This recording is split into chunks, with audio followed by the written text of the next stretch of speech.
Need to fund your Interactive Brokers account easily? Here's how to deposit money using ACH. Welcome back to Guide with Samuel. Today, I'll show you the simple steps to deposit funds to your Interactive Brokers account using ACH transfer so you can start trading without delay.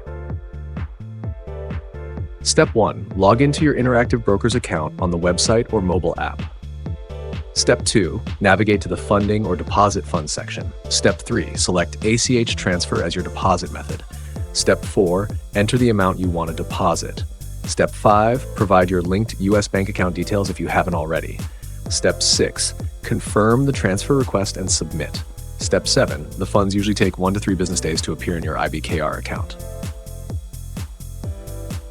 Quick tip. Make sure your bank supports ACH transfers and double-check your bank details to avoid delays.